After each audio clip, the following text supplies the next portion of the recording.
Welcome to Cancon, Down Under Network. We're live, baby. It's happening. We got here. Building towards this thing for, well, ever since we started, September. Yes. I think we went up to these guys, hey, we're going to start this and then we're going to start trying to stream. And they were like, we want what you're bringing. Let's not have that up there. Okay. Yep. All right, guys. So, on your top, table one for today, we have Ben Mulhall, who's actually one of our patron supporters. We thought we have an opportunity to put someone on game one. Let's chuck him on. It was actually also a really good matchup. So it's Orcs versus Imperial Soup. Yep. We thought this is a pretty good dynamic game for game one. Two pretty even lists, two pretty even players. Let's throw it down, see what happens, get stuck in. Where do we want to start? We are playing ITC Mission 1. The round has literally just started. That was the call from the TO, the round just started. We have objectives already placed on the board. You can see all 6 of them. They should be circled for your convenience. Yep. And we're going to jump straight into lists. Just before we jump too far into the list, can we just get a bit of a sound check from everyone? As far as I'm aware, audio should be good.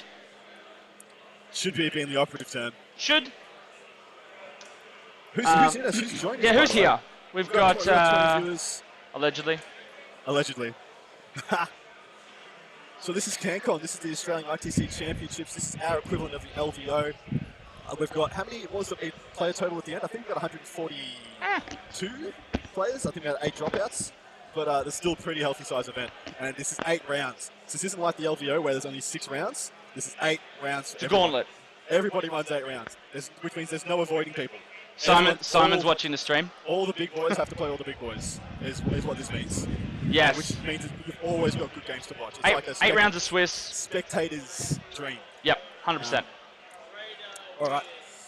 So, also if our sound is okay, we'll give a quick shout out to our sponsors. We've got 2 major sponsors for this stream. There's OTP Terrain and the Army Painter, which have both come on board to support this 3-day epic endeavor for Adam and Josh to keep their voices. Past that, you guys should both know these guys are both really amazing organizations in our community. OTP Terrain is 3D printers. They print everything from Titanicus size. So 6mm up to 32mm so is my understanding. Everything from Titanicus to 40k and whatever's in between. Infinity, Warmer Hordes, all that stuff. They're based out in WA, so they're Australian born and bred, supporting locals. Army Painter is not, but Army Painter is like a powerhouse of an organization in the hobby scene. They're dedicated towards making sure painting is accessible for everybody. It's not just for the artists, not just for the super elite. They're dedicated to making your army and painting your army and making your army look good, no matter what skill level you're at, no matter what interest you have in painting. Yeah. So I highly respect what they do. Back to the games. And this, you are the Orc man. Tell us about the Orc list. Ben Mulhall. All right, so he has a battalion detachment of Evil Sons, Triple Weird Boy, and then he's got 27, I'm assuming there's a knob in there. Yeah, 27. Sorry, it'd be 28. Howdy. Picture taken. 28. So it's basically 3 units of 28 boys, Slugger Choppers. Then we've got another battalion of Evil Sons, Big Mech from the Index with the custom force field, War Boss with Power Claw, Tack Squig. My guess is he'll probably give him the Killer Claw at least against, probably not necessarily in this matchup, but it's a good answer against Knights. Yeah, well, he won't need it in this matchup, really. Actually, we'll see when we get there. Then he's got 10 boys. For mobbing up. Yep. Then he's got a Bad Moons battalion with another Big Mech, custom force field, another War Boss. This time's gone super cheap, so just gone Big Chopper on this guy, basically stock standard. Well, so he'd be the one you keep back to make sure you got mob rule. Yep. And breaking heads on everybody. Yep. And the other ones you want, you just throw them away to take out that knife for you. Yep. And then he's got 29 Gretchen, and your 15 and 10 looters. That's a lot of grots. That's it's a great meat shield for that looters. So look, game plan for most of his games will be turn 1, mob up those looters, and then just dive on in, and trying to take out those looters with the 87 grots. It's going to be difficult to get through. I was chatting to him before. He wanted our Patreon, so we were having a bit of a chat before Cancon. He was just like, "You just wait, Adam. I'm going to kill a knight with a grot blaster." At 1.8 games, I'm going to take off a night with a grot blaster. That's achievable. with 87 shots over 8 games, Yep. he's probably going to do it. Okay, so into the other list, we have Jared Clifford. He's playing, Jared Clifford does have Imperial Knights. There you go. So Knights, Aston Time, and Deathwatch, so Imperium suit. He starts off with a Knights detachment, which is a super heavy detachment. He's got a Cerastus Knight Acheron. Yep. Acheron Flame Cannon, and that big old Gatling. Oh no, yeah, he's got Twin Heavy Bolter, the fire, the big Flame Cannon, and he's got the Power Fist, the Chain Fist. Then he has 2 Knight Gallants. Yep. Then he has Aston Militarum. He has a Brigade, which is Loyal 32. Nothing to see here. Yep. Not even mortars. As bare bones as you get. Not even mortars on the infantry squads. And then lastly, he's got a Death Watch detachment. Battalion, Librarian, Watch Captain, Veteran Squad.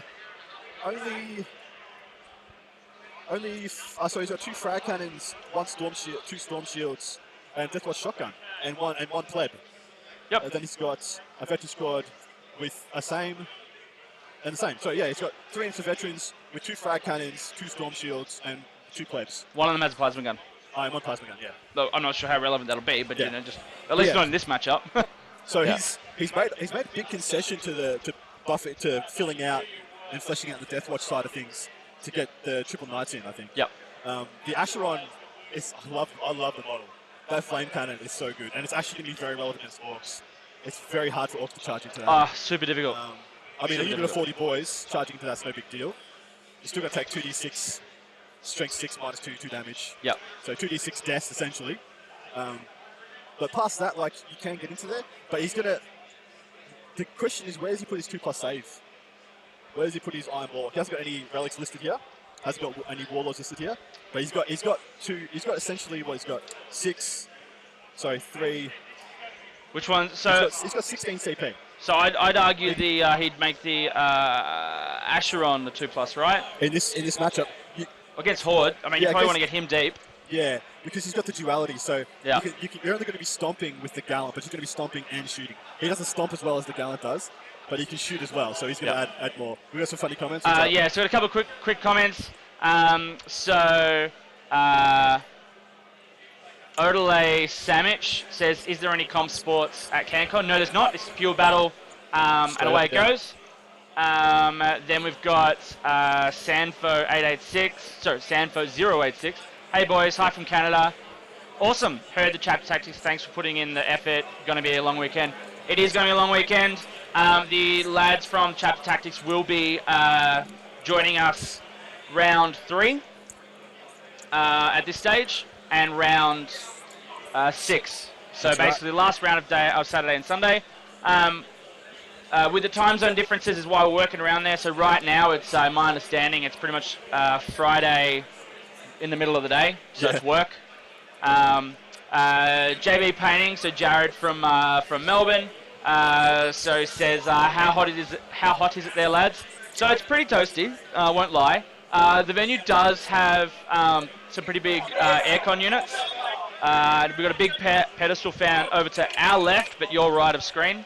But unfortunately, this here is radiating heat. Its face, the sun is like just shining. It's great. But it's the morning sun, so we're hoping that obviously as the day progresses, the sun goes up, we're going to be all right. Panic says, how moist are your armpits right now, Adam? Not as bad as my testicles. Yeah. It's a swamp. It's a zone of swamp. Nah, Epi Cheese, I wouldn't say that the nerd stank is there just yet, but it's coming. Yeah. It's coming. All right, so we've got quite a few big names here this weekend. So we're pretty stoked. You can follow everything on Best Coast Pairings. Simply go to bestcoastpairings.com. Then there's a big events link up the top. Click on that. Then it should be relatively close to the top of the list, but just in case, it's pretty easy app to search or website to search. Just simply start typing in Cancon in the event name, and then it'll quickly pop up. You can jump in there. You can see who's playing who. You can see Yeah, baby.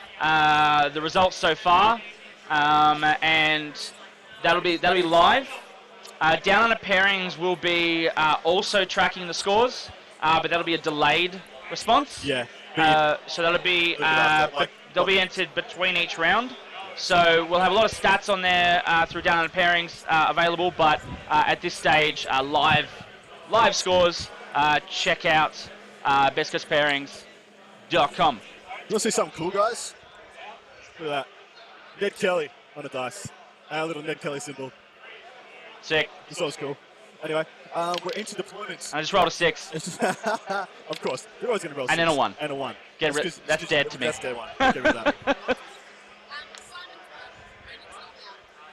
Wow. So big news already. We've had a big win already come through. The round started not that long ago. Well, obviously it must have started at least 15 minutes, I think. Yeah. So Simon Gojkovic, ETC Australian captain for 2018. Queensland ATC captain for 2018 and I think 2019. Yep. And just all-round nice guy. Just got a match win. His opponent hasn't shown up. Forfeit, default, the best thing you want to hear in an 8-game event. Getting like 3 less hours of mental stress across an 8-game event actually is a decent. And he gets to scout. Exactly, he gets to scout. We could probably get him to scout for us. We should do that. He knows what to look for. Spot on. What we'll probably get him to do at some point. Well, I believe he has to wait probably a few more minutes before it gets to a certain time, and then it's okay. There'll be a time cutoff. But what we'll probably do, assuming he's cool with it, I'll take the headset off. I'll go have a chat with him. We'll get him hooked up to our. We've got a streamers only Discord channel, which we will give out to the guys from Chapter Tactics, as well as a couple of people here that we can periodically get their audio on the stream, so they can do a bit of a roving for us. We have a lovely Chelsea sitting right in front of us. She won't be here the whole weekend. She'll be in and out. I'm not sure if she's going to be hanging out with my fam, but basically I drove up yesterday with a bit of a crew, 8 adults, 2 babies, and literally none of them are actually going to be here playing or anything. They just came up to hang. So a lot of them are in hobby and RPG style board games and stuff like that. So they're actually coming for the convention, which would be sick. So we're just starting to see some deployments. He's just spreading out his grot wall. He's going to leave his big bubble in the middle to put all his looters and a couple of units of boys. I'm interested to see how many he decides to put in reserve. I think this is a good game to put at least 1, if not maybe 2 units of 30 boys in reserve. Then mob up 1 and send that one in turn 1. Yep. So although, you know what's a really good strategy against triple knights? If he goes first, just one of those waters. If he goes first, to jump over a unit of 30 grots and line off the gallants in his deployment zone. You know who did that trick? He did that to me. That is a perfect strategy for this game. Yeah. Everyone expects you to jump like a good combat unit, but like jumping 30 grots, a cheap screen, and especially look, you can charge 30 grots in those guardsmen. You leave a trail back, especially and you ain't going anywhere. Behind those guardsmen. I think he's. It might be making a mistake here. Against Orcs, I think the gallants should be literally on the front line. There is no reason not to missile those in as soon as possible. Unless you can think of one being the Orc player. No. The only thing he's got to fear is that Orc War Boss with the Power Core. Yep. Because that'll kill a knight in a turn. So what I would probably do in... look, it's a tough call, but he's probably going to... I deep strike at least 2 of the 30-man boys. Yep, I'd leave 1 30-man boy on the table. Yep. Obviously deploy the looters. And so turn 1, I'd mow up the looters. Yep. Do all the tricks.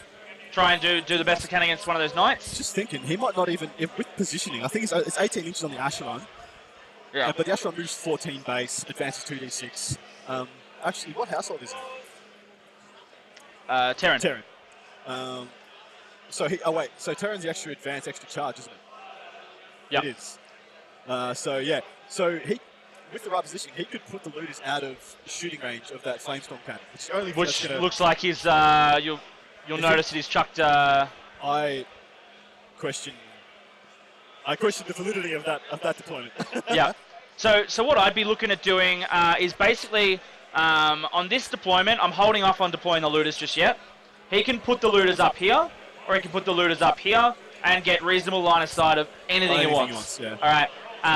You probably want them more central if you can, but there might be reasons to decide not to. Well, so he hasn't got much shooting to worry about. So deploying it out of line of sight, which is what he's set up to do, isn't as big a bonus as it would be otherwise.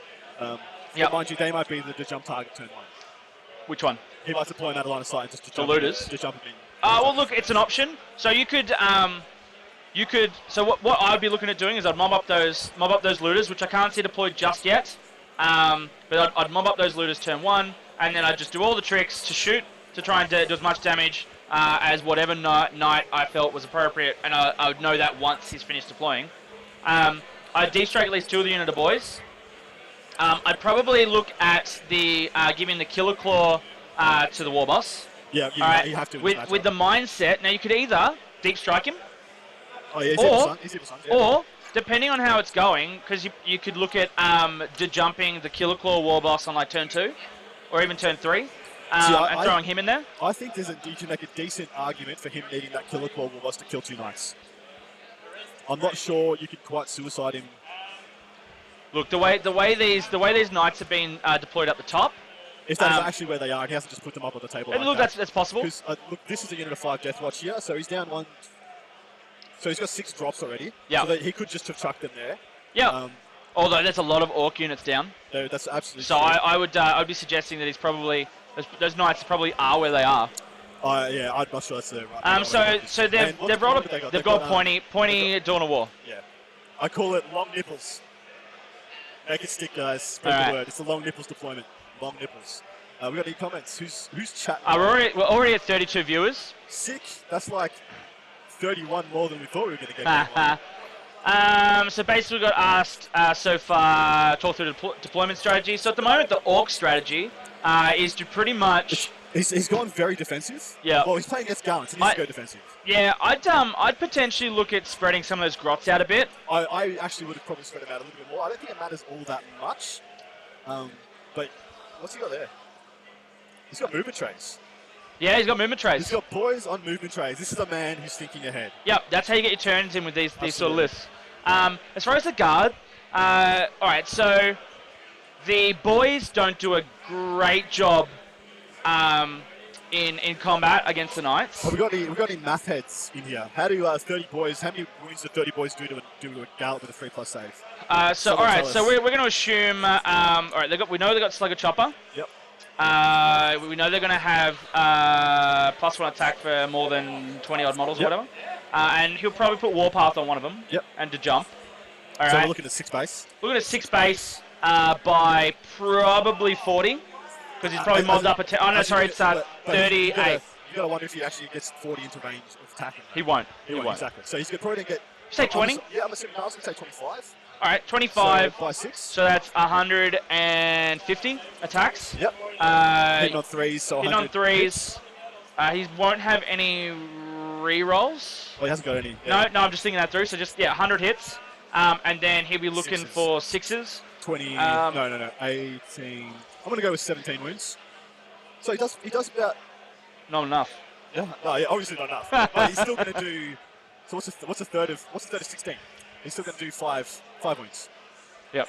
Yeah. And so just to clarify, JB, yes, you'd look at the pairings are up on Best Coast pairings. And he's got a knob. He's got power claws on his knobs. Yep. I think he does. No, big choppers. He's got big choppers on all his knobs. Still. They're winning on 5s at least. It's not 4s, but it's not 6s.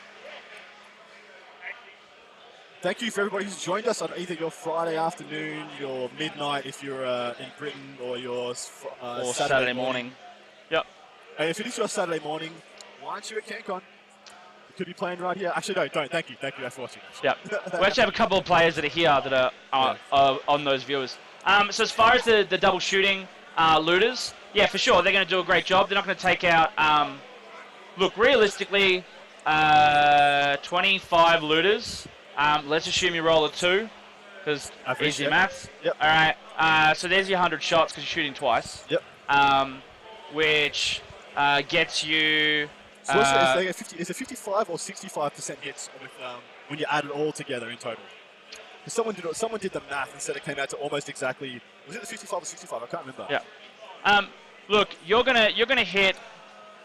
You're gonna hit with a bunch. You're not gonna do enough to take out a knight in one go, especially the 2+ save knight. But like conveniently, those knights are like I would be trying to chuck those knights just bang, get them in there, but you know it looks like he's playing a bit more defensive. Well, he's got Terran, so he's got +2 to his advance and charge. Yep. And if he takes the Landstrider Warlord trait on his Acheron, which he probably should, he's got +2 to his movement as well. Yep. Wait, is that what Landstrider is? I'll get Knights decks up. I'll tell you in a sec. All right. But yeah, they can move really fast with full tilt, charging after advance. Hey man, how you doing? Greg Lushna has just said hello. Also, we'll throw it out now. We are going to get interrupted the crap out of because we are in a very central position near what looks like a TO's desk. Yeah, we look like TOs. And apparently we look like TOs. So we've been asked where the 40k friendly event is. We've been asked when the rounds are starting. It's all kinds of stuff we've been asked, which is, yeah. Sorry. So, Terran is add an extra d6 when you advance. And discard the lowest. And the same with charging. So charging is 3d6, discard the lowest. But when you add that in with Landstrider, which is, where is it? +2 to all advance and charge rolls within 6-inch bubble. So he puts that on the Acheron. It moves 14 +2. Yep. Advances 3d6, take the highest 2. Charges 3d6 +2, take the highest 2. There's a lot of add this. It can go a hell of a big way. And which means that Acheron can absolutely be in combat top of turn 1. So we know the length of a standard table. 48. Yep. For lengthwise. So he can move 14 +2, 16. Plus 2, +2. One of the helpers, one of the TO. Get your face in here. This is a lovely man, one of the TOs. A good mate of mine, good mate of the channel. I'm going to stay over here. Just see your shoulder. Just see your shoulder. Yeah. So he can go 14 +2. They go 16 inches. Then he can advance 3d6. Take the highest 2 +2. So there's another possible 14 inches there. So we have the 30 inches already. Plus 3d6 +2. Take the highest 2. So he can move. Yes, he can move, man. He can hustle. He can hustle and bustle. He can be all up in your shit as soon as he wants to. And Panic says it's worth noting that the Landstrider is an aura effect that affects all it knights. affects all the other 2. Yep.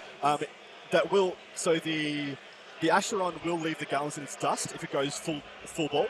But yeah, if he decides he can get from one corner of the board to almost the other in 2 turns, 2 movement phases. So if he wants them all to hit at the same time, which I think he should. If he wants to put him in, he should put him in one at a time. They just get eaten by the wall boss and retaliation. All right, so we've started by the looks of it. And it looks like the guards have gone first. With the Orc deployment, if I was the Orc player, I would have said, if I had the choice, I would have said, yeah, Knights go first. What else into the table? This is an entirely Frontline Gaming donated table. So this is Frontline Gaming Australia have come on board and donated considerable time and effort into supporting the Cancon stream. They're really looking to get involved and try and grow the Australian community. We've got the head of Frontline Gaming Australia sitting to our left. Which is your right. You're right, and we'll get him on at some point to come and say g'day. Yeah. Even though he's American, isn't he? Although he's an Aussie. I don't know. I think he's an Aussie. He's an Aussie. We'll find out together. We'll go on a journey. Much fun will be had. Yes. Who have you got? Who's joined us, by the way? Any notables? Any other regulars? Just this scrub Panics from the rat. Yeah. Which will. Look at that movement on that gallant. So he's quick. There's a good boy. He's quick. There's one quick boy. And keep in mind, so with the arrowhead deployment, that's a 6 inches. He's only started 6 inches onto the board there. So. Jeez, moving terrain. That's not cool. So funny story, when people move terrain, you will just be able to see the finest outline around each of these pieces of terrain, because we use that for our overlay. Yeah. All right. So we know when terrain's been moved. Yeah, we do. We will also know when objectives been moved, because they're the big green dots that you can see on your screen. Yep. All right, so Panic says people should come to RatCon. Hi there, we've got NJ Hivemind from NJ USA. We've got Master Strider. Good old Master Strider. Master Strider is probably one of our longest standing lads. Mr. Consistent. ETC Mum 48. Sorry, ETC 18 Mum 40K. That's a mouthful. Is Simon's better half? Yep. We've got. Jeez, we've got 39 viewers, which I'm actually pretty impressed with this time of the day. This time of the day. So what we normally find is the numbers tend to peak around round 2. Have a look at how far this Ash Oh my god. Have a fucking look at that. Holy shit. But yeah, so this is what I think you should do. This is the right way to do it. Set up. Take a flank. Put the pressure on turn 1, take a flank, and make him do some probably silly things reacting. So Yeah. how many bodies have we got here? I would say we have... Is that 40? Or is that a couple of That's 10-mans? Look, honestly, it's very hard to tell. Circle that. That's a 10-man. That's 10. That'd be so be 10, 20, 30.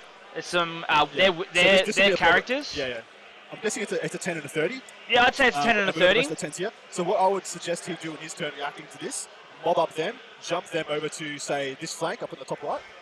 Redirect. Yep, so circle that for us, and then put an arrow to here. Yeah, so look, there's a couple options. You could circle this to jump it and like take on this flank. And just say, hey, you can have that flank, mate, all yours.